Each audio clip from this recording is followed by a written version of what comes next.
Welcome back to the final section of the testing video.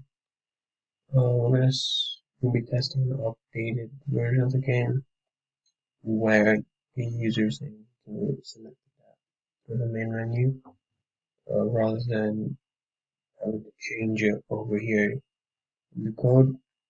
So this is an update from a test that we've previously done in another or older testing video.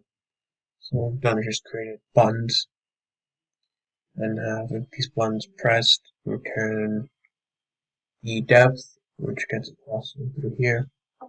And if none of the buttons get pressed, 1, 2, 3, 1, 2, 4, 5, we just set the default depth to 3. So in order to check this, I'll have the board print the depth, or the game print the depth every time the guy makes a move. Let's just run this. Let's 1. As you can see, depth is 1. Item. 1 again, so you can see it's working. Let's try 2. We'll just do all of them.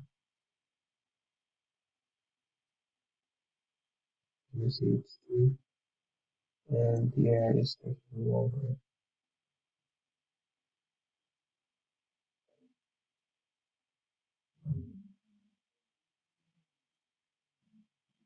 That's 4. That is to take considerably longer than 4. Hopefully should work. As you can see over here, the depth is 4. Okay.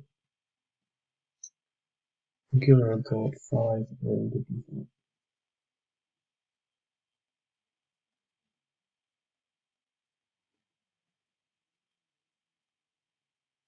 This could take a while.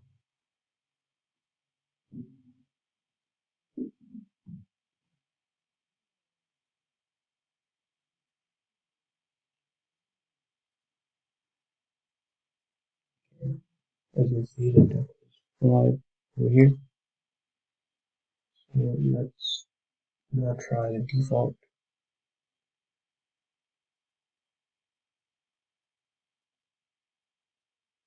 One sec. It ended up fixing the problem, so let's just try the default once again.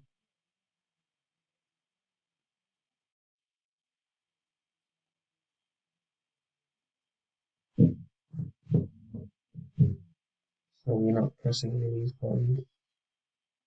Right? As you can see, the depth is 3. Again, one more move, and the depth is 3. So, yeah, the program passes the test. The user is able to select the depth that they want, and they can just leave the depth to be the default, which would be 3. Okay, thanks for watching.